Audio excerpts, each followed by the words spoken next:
नमस्कार दोस्तों।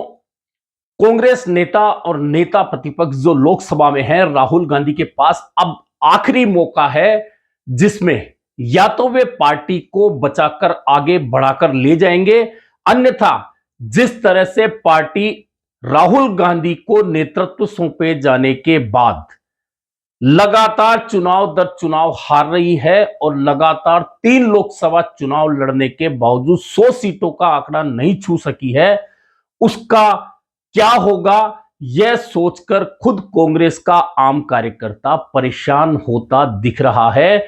आप किसी भी कार्यकर्ता से बात करेंगे तो वह खुश तो नहीं है, निराशा भरे भाव में अपनी बात आपसे जरूर कह देगा।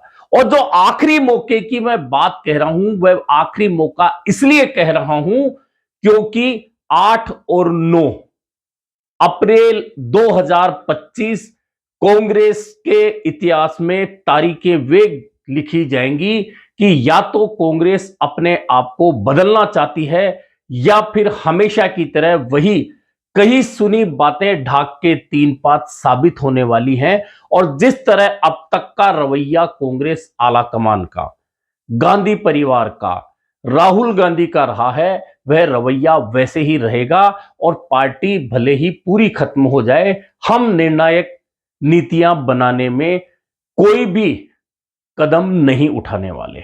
जी हां, यह बात इसलिए हो रही है कि कांग्रेस के दिल्ली अधिवेशन से लेकर उदयपुर संकल्प शिविर से लेकर अब तक का जितना भी कांग्रेस का काम हुआ है, कांग्रेस का बदलाव हुआ है, तमाम बातें आप उठाकर देख सकते हैं कि किस तरह से पार्टी लगातार कमजोर से कमजोर होती चली गई, साथ वाले छोड़कर चले गए, लेकिन बदलाव के नाम पर कांग्रेस ने किया तो क्या किया।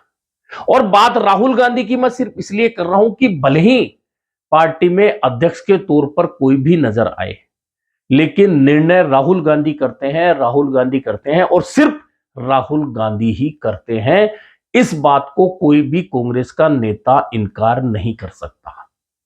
आपने देखा होगा कि उदयपुर संकल्प जब पारित किया गया तो कितनी बड़ी बड़ी बातें की गई थी, मीटिंगें हुई, बातें हुई, संकल्प पारित किए गए, लेकिन उन संकल्पों में से कितने संकल्प पूरे किए गए। अगर पूरे हो जाते तो लोकसभा चुनाव में लगातार तीसरी बार कांग्रेस 100 सीटों के नीचे नहीं अटक। उसके बाद से अब तक आमूलचूल रूप से परिवर्तन हुआ तो क्या हुआ। अब राहुल गांधी की पूरी कहानी जो है, राहुल गांधी जब राजनीति में आए तो पार्टी के महासचिव बने थे। आपको याद होगा अग्रिम संगठनों के वे प्रभारी भी थे। प्रभारी रहते हुए क्या हुआ, चुनाव शुरू करवाए यूथ कांग्रेस और एनएसयूआई में। आज क्या हालात है दोनों अग्रिम संगठनों के, सब जानते हैं। यहां पहले जो अग्रिम संगठनों के तौर पर यूथ कांग्रेस और एनएसयूआई पार्टी के अग्रिम मोर्चे, यानी कि चुनाव के दौरान भीड़ जुटाने के लिए, बूथ पर लोगों को जुटाने के लिए, वोट डलवाने के काम आती थी। चुनावी पैटर्न आने के बाद में यूथ कांग्रेस और एनएसयूआई के जो पदाधिकारी बनते हैं वे सिर्फ और सिर्फ टिकट मांगने तक सीमित होकर रह जाते हैं और जब उन्हें टिकट नहीं मिलता तो उस एरिया में पार्टी का साथ छोड़कर पलायन कर जाते हैं। यह प्रमुख काम यूथ कांग्रेस और एनएसयूआई का रह गया है और उस यूथ कांग्रेस एनएसयूआई के प्रभारी महासचिव रहते हुए खुद राहुल गांधी थे। अब तक उसमें कोई कहीं सुधार नहीं आया है, सालों से यही सिस्टम चल रहा है। इसके बाद उन्हें जयपुर में पार्टी का उपाध्यक्ष बनाया गया। उपाध्यक्ष बनाने के बाद भी क्या आमूलचूल परिवर्तन हुआ।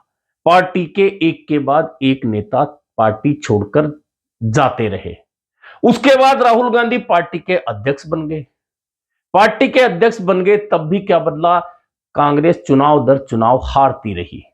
उसके बाद एक परिवर्तन आया कि गांधी परिवार से कोई अध्यक्ष नहीं बनेगा, यह बात राहुल गांधी ने कह दी और उसका पालन भी हुआ और मल्लिकार्जुन खड़गे को अध्यक्ष बना दिया गया। बाकायदा लोकतांत्रिक प्रक्रिया से बनाया गया। शशि थरूर सामने लड़े, लेकिन उसके बाद शशि थरूर के साथ क्या हुआ सब जानते हैं। खुद शशि थरूर के बयान इस बारे में सामने आए थे कि पार्टी ने उनके साथ किस तरह का व्यवहार किया है। यानी कि गांधी परिवार की इच्छा के विपरीत कोई नेता अगर कदम उठाएगा तो उसके साथ शशि थरूर जैसा ही व्यवहार होगा। और राहुल गांधी निर्णय तो लेते हैं तो फिर उस समय निर्णय लेने से चूक जाते हैं जब मध्य प्रदेश में ज्योतिरादित्य सिंधिया अपने साथ कांग्रेस विधायकों को लेकर भाजपा में शामिल होने के लिए चले जाते हैं। उससे पहले वे अज्ञात जगह जाते हैं, उससे पहले राहुल गांधी के पास तमाम खबरें होती है लेकिन वे चर्चा करने के लिए तैयार नहीं होते। जतिन प्रसाद चले जाते हैं, आरपीएन सिंह चले जाते हैं। फिर मध्य प्रदेश जैसी ही बगावत की स्थिति 2020 में राजस्थान में बनती है, लेकिन उसके बाद भी राहुल गांधी कोई कदम नहीं उठाते हैं और राजस्थान से भी कांग्रेस के हाथ से दोबारा आती हुई सत्ता हाथ से निकल जाती है।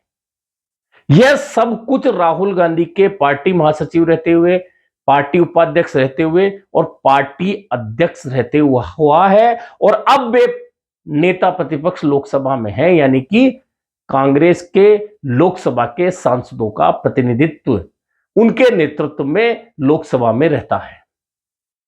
अब पिछले दिनों पार्टी में बदलाव की बातें हुई और कहा कि संगठन को मजबूत बनाएंगे और पहला कदम उठाया, देश भर के जिला कांग्रेस अध्यक्षों को बुलाकर उनसे संवाद किया गया। अच्छी शुरुआत कही जा सकती है। बहुत सारे जिला कांग्रेस अध्यक्षों ने बहुत सारी बातें कही, बहुत सारे सुझाव दिए।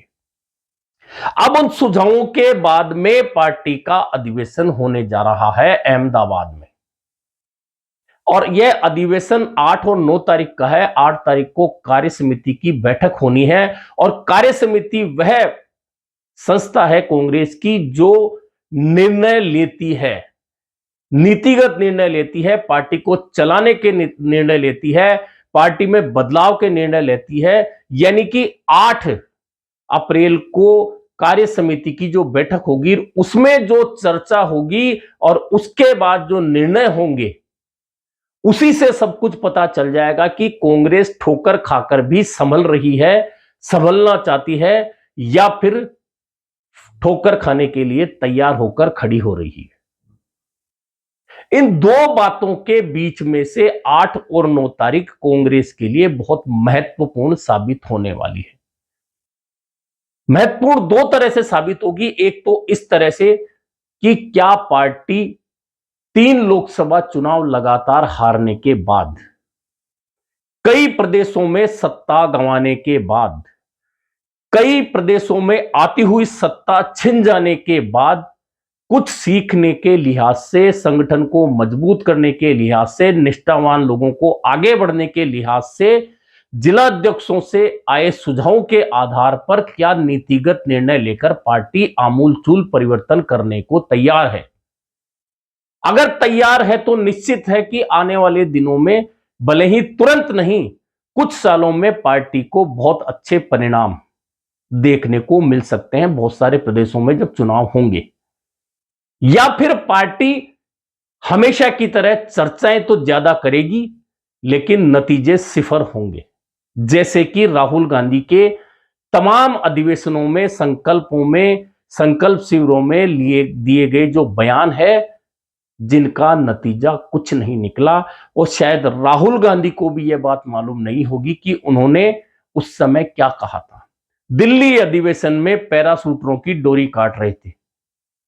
पूछ लीजिए पूरे देश में कांग्रेस जनों से, क्या राहुल गांधी ने उस निर्णय की पालना की, जो बात खुद ने बोली उसकी पालना की?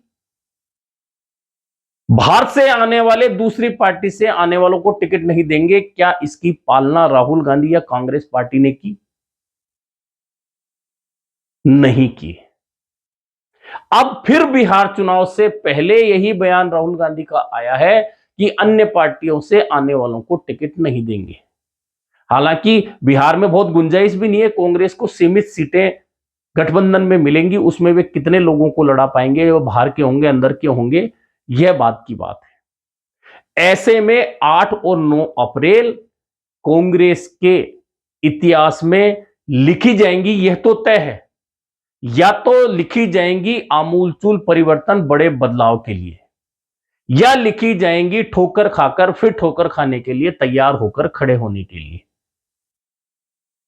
हालांकि पीढ़ी परिवर्तन को लेकर चर्चाएं तो बहुत की जा रही हैं कि कांग्रेस में पीढ़ी परिवर्तन हो रहा है। एक नेता ने भाषण दिया, बयान भी दिया है, लेकिन यह पीढ़ी परिवर्तन सिर्फ नेताओं के घरों तक, पहले दादा थे, फिर पिता थे, अब पुत्र आ गए हैं राजनीति में। अगर यही पीढ़ी परिवर्तन कांग्रेस में माना जाता है तो फिर भगवान ही बचाए।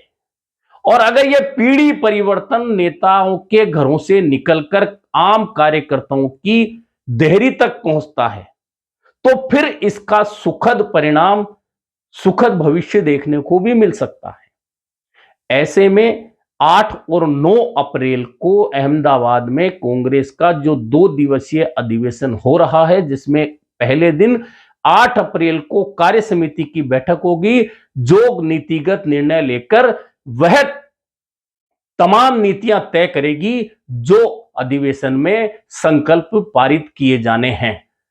ऐसे में कार्य समिति जो नीतियां बनाएगी उनसे यह तय हो जाएगा कि पार्टी आखिरकार खुद को किस दिशा में ले जाना चाहती है।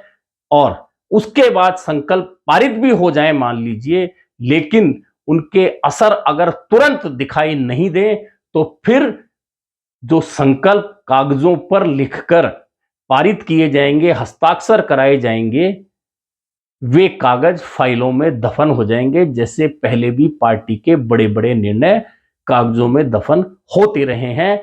ऐसे में इंतजार करना है उन निर्णयों का और पार्टी की 2 दिन के अधिवेशन से निकलने वाली उन बातों का जो कांग्रेस के लिए या तो स्वर्णिम भविष्य लिखने वाले, लोगों को आगे बढ़ाने वाले कदम दिखाएगी, या फिर वही अंधेरे रास्ते पर पार्टी इसी तरह से चलती रहेगी जिस तरह से पिछले 25 सालों से हारते हारते हारते हाँफती हुई बड़ी मुश्किल से फिर खड़ी होकर 2 कदम चलती है और फिर एक प्रदेश में हार के बाद हाँफने लगती है। ऐसे में देखना यह होगा कि क्या राहुल गांधी खुद पर लगे हुए लगातार हार के दागों से कुछ सीख कर बड़े निर्णय लेने के लिए तैयार हैं, या अपनी जिद के पीछे पूरी पार्टी को झोंक कर इसी तरह से मनमर्जी के निर्णय लेकर चलते रहेंगे। अभी के लिए इतना ही, फिर मिलेंगे नए मुद्दे पर चर्चा के साथ।